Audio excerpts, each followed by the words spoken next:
안녕하세요. 자유교회 이진우 목사가 보내드리는 아침 묵상입니다. 오늘도 예수 그리스도의 향기를 내는 복된 하루가 되시길 바랍니다. 2월 12일 금요일 아침 묵상입니다. 오늘은 다윗이 그를 가르쳐 이르되라는 제목으로 사도행전 2장 25절로 28절 말씀 묵상합니다. 다윗이 그를 가르쳐 이르되 내가 항상 내 앞에 계신 주를 배웠음이여 나로 요동하지 않게 하기 위하여 그가 내 우편에 계시도다. 그러므로 내 마음이 기뻐하였고 내 혀도 즐거워하였으며 육체도 희망에 거하리니 이는 내 영혼을 음부에 버리지 아니하시며 주의 거룩한 자로 썩음을 당하지 않게 하실 것이미로다. 주께서 생명의 길을 내게 보이셨으니 주 앞에서 내게 기쁨이 충만하게 하시리로다 하였으므로. 금요일 아침입니다. 한 주간도 고생 많으셨습니다.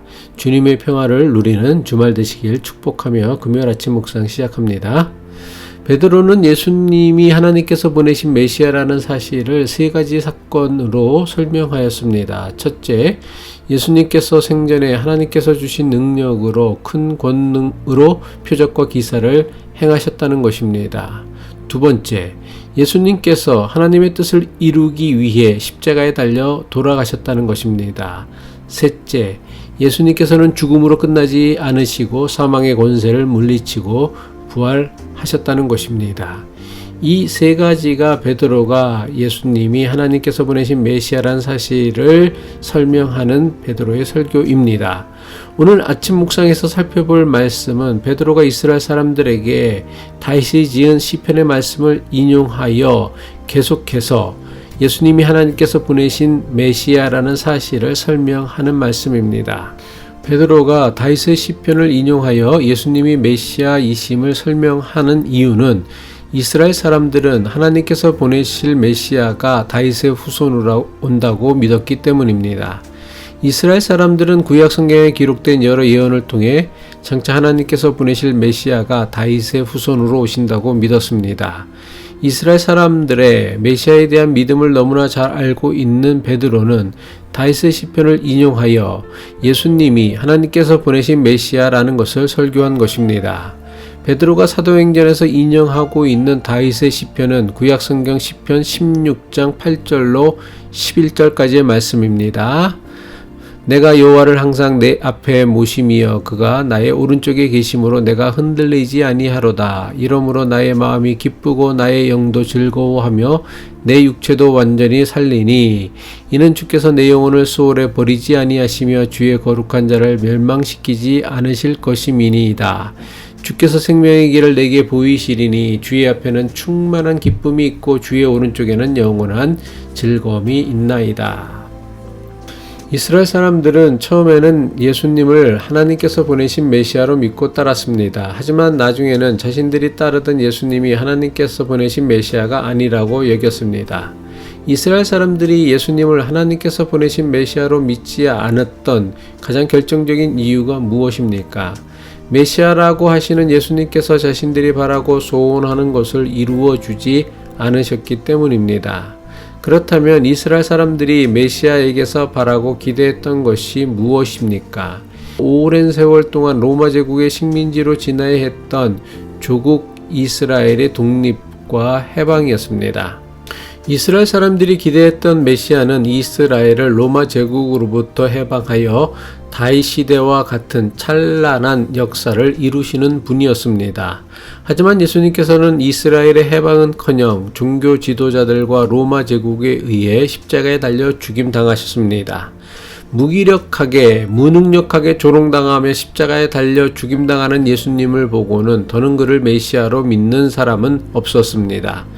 예수님을 메시아로 믿지 않은 이스라엘 사람들에게 베드로는 다윗이 지은 시편 말씀을 인용하며 예수님이야말로 다윗이 예언한 하나님께서 보내신 메시아라고 설교한 것입니다. 사도행전 2장 25절이죠. 다윗이 그를 가르쳐 이르되 내가 항상 내 앞에 계신 주를 배웠음이여 나로 요동하지 않게 하기 위하여 그가 내 우편에 계시도다. 다윗이 그를 가르쳐 이르되라는 말씀에서 등장하는 그는 장차 하나님께서 보내실 메시아이신 예수님을 뜻하는 것입니다. 다윗은 장차 하나님께서 보내실 메시아를 자신이 보았다고 고백합니다. 또한 다윗은 장차 하나님께서 보내실 메시아가 자신의 우편에서 자신을 도우시는 환상을 보았다고 고백합니다. 다윗의 나라를 도우시는 주님이 계시기에 당장에 겪는 시련과 역경에도 자신이 요동하지 않으며 희망을 잃지 않는다고 노래한 것입니다. 사도행전 2장 26절입니다. 그러므로 내 마음이 기뻐하였고 내 혀도 즐거워하였으며 육체도 희망에 거하리니. 다윗은 계속되는 인생의 시련 중에도 주님께서는 결코 자신의 영혼을 포기하거나 버리지 않을 것이라는 믿음을 담대하게 고백했습니다. 사도행전 2장 27절이죠. 이는 내 영혼을 웅배 버리지 아니하시며 주의 거룩한 자로 썩임을 당하지 않게 하실 것이미로다. 다윗은 또한 주님께서 죽음과 사망의 법에서 자신을 구원하실 것이라 확신하고 믿었습니다. 그리고 다윗은 이 모든 구원의 과정을 하나님의 계시를 통해 자신이 깨달았다고 고백합니다. 사도행전 2장 28절이죠. 주께서 생명의 길을 내게 보이셨으니 주 앞에서 내게 기쁨이 충만하게 하시리로다. 여기서 생명의 길은 구원을 의미하며 다윗은 주님께서 보여주신 생명의 길, 구원의 길로 인해 기쁨으로 충만하게 된 것입니다. 다윗이 노래한 것처럼 인생의 구세주를 만나고 참 생명의 길을 발견한 사람은 하나님께서 주시는 기쁨으로 충만한 삶을 살 수 있습니다.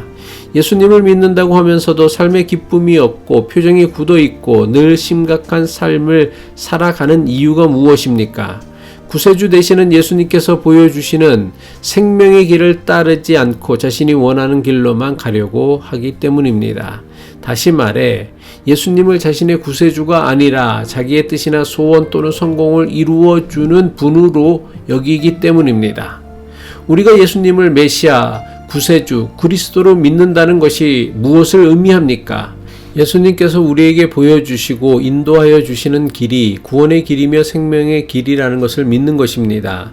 하지만 대부분의 경우 너무나 많은 교인이 예수님을 자신이 가고 싶은 길을 갈 수 있도록 도와주시는 도우미쯤으로만 여긴다는 것입니다. 예수님을 도우미로 여기는 것은 예수님을 구세주 그리스도로 믿는 믿음이라고 할 수 없습니다. 예수님을 자기의 뜻이나 소원을 이루도록 도와주는 도우미쯤으로 믿는 것은 예수님을 요술 램프의 진이 요종으로 여기는 것입니다.